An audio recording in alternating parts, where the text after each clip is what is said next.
मुलाला हात जोडून विनवणी करणारी आई, समजवणारे वडील आणि 3.5 तास आत्महत्या करण्यासाठी कड्याच्या टोकावर उभा राहिलेला 19 वर्षाचा मुलगा. शेवटी काय झालं असेल, काय वाटतं तुम्हाला? तिघही एकाच दिवशी एकाच डोंगरावरून एकाच खोल खदानीत कोसळले आणि कायमचे संपले. वाळूज MIDC जवळच्या खवड्या डोंगरावर घडलेली ही घटना ऐकून अंगावर काटा येतो. पण ही गोष्ट फक्त एका अपघाताची नाही, तर एका कुटुंबाच्या शेवटच्या 3.5 तासाची आहे. तर काय आहे संपूर्ण प्रकरण? नेमकं काय घडलं होतं? आत्महत्या मागचं कारण काय? सविस्तर पाहूया या व्हिडिओच्या माध्यमातून. नमस्कार, मी पंकज. तुम्ही पाहताय कसं काय. छत्रपती संभाजीनगर जिल्ह्यातील वाळूज औद्योगिक वसाहत परिसरात तिसगाव जवळ खवड्या डोंगर हा फार पूर्वीपासून चर्चेत आहे. धुळे सोलापूर राष्ट्रीय महामार्गालगत असलेला हा डोंगर ऐतिहासिक आहे, पण त्याचबरोबर तितकाच धोकादायकही आहे. या डोंगरावर आजवर अनेक जणांनी उडी घेऊन आपलं आयुष्य संपवलं आहे. आज 21 ऑगस्ट रोजी दुपारी याच डोंगरावर आणखीन एक हृदयद्रावक घटना घडली. अक्षयबन सोसायटी समोर झालटा फाटा परिसरात राहणारं चांदगुडे कुटुंब, मूळचं जालना जिल्ह्यातील अंबड तालुक्यातील कर्जत पिंपळगाव गावचं. या कुटुंबातील 19 वर्षाचा कुणाल मुरलीधर चांदगुडे सकाळी 10 वाजल्यापासून खवड्या डोंगराच्या एका धोकादायक कड्यावर एकटाच उभा होता. सकाळी 10 वाजता कुणाल त्या कड्यावर पोहोचला तेव्हा त्याच्या मनात नेमकं काय सुरू होतं हे कुणालाच माहिती नव्हतं. पण जसा जसा वेळ जात गेला तशी तशी परिसरातील लोकांना कुणकुण लागली आणि गर्दी जमायला सुरुवात झाली. कुणाल आत्महत्या करण्याच्या इराद्यानं तिथे आल्याचं स्पष्ट होतं. ही बातमी घरी पोहोचली आणि त्याचे आई वडील संगीता आणि मुरलीधर चांदगुडे लगेच घटनास्थळी धावून आले. आपल्या एकुलत्या एका मुलाला वाचवण्यासाठी दोघांनीही शर्थीचे प्रयत्न सुरू केले. संगीता कड्यावर उभा राहून हात जोडून कुणालला मागे फिरण्याची विनंती करत होत्या. डोळ्यात पाणी आणून त्यांना समजावत होत्या, तर वडील मुरलीधर थोड्या खालच्या कड्यावर उभे राहून त्याला धीर देत होते.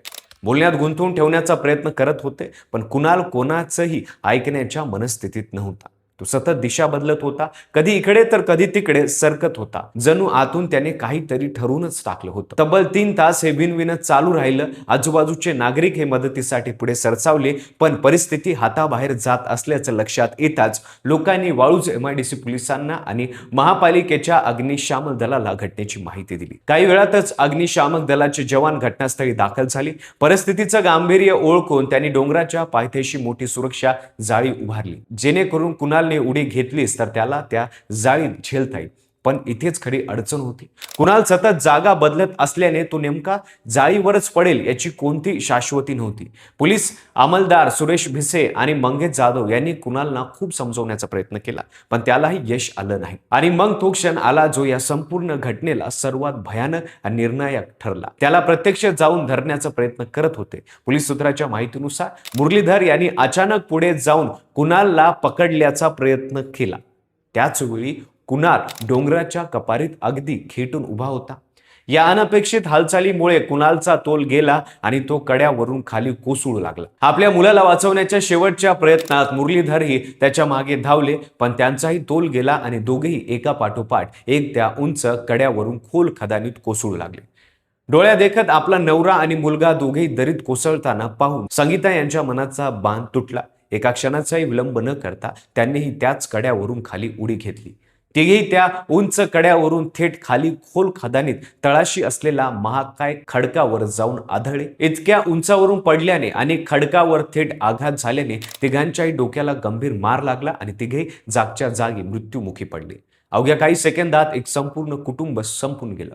डोंगरावर आणि आजूबाजूला मोठ्या प्रमाणात जमलेल्या नागरिकांनी हे दृश्य प्रत्यक्ष डोळ्यांनी पाहिलं आणि त्या क्षणी संपूर्ण परिसरात स्तब्धता पसरली. घटनेची माहिती मिळताच वाळूज MIDC पोलीस घटनास्थळी दाखल झाले.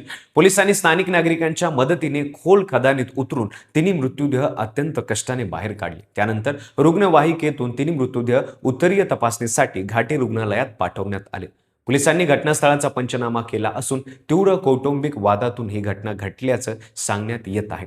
या तिघांच्या मृत्यूमागे नेमकं कारण काय होतं, कुटुंबात नेमकं काय सुरू होतं याचा तपास आता पोलीस करत आहेत. मात्र एका क्षणात हे संपूर्ण कुटुंबच नाहीसं झाल्याने परिसरात हळहळ व्यक्त होत आहे. खवड्या डोंगराचा हा इतिहास आजचा नाही. या डोंगरावरून यापूर्वी अनेकांनी उड्या घेतल्या आहेत, अनेक जणांचा बळी गेला आहे. तरी या धोकादायक कड्यावर सुरक्षिततेचा ठोस उपाययोजना का केल्या जात नाहीत हा प्रश्न पुन्हा एकदा ऐरणीवर आला आहे. एका मुलाला वाचवण्यासाठी धावलेले आई वडील स्वतःच त्यासोबत गेले. हे दुर्दैव शब्दात मांडणेही कठीण आहे. कुटुंबातला एका क्षणाचा राग, एक निर्णय आणि 3 आयुष्य कायमची संपली. अशा परिस्थितीत आपल्या घरातल्या कोणाला मदतीची गरज आहे हे वेळीच ओळखणं किती महत्त्वाचं आहे, हे या घटनेनं पुन्हा एकदा समोर आणलं आहे. तुम्हाला या प्रकरणाबद्दल काय वाटतं कमेंटमध्ये सांगा आणि चॅनल सबस्क्राईब करायला विसरू नका आणि पाहत राहा फक्त कसं काय.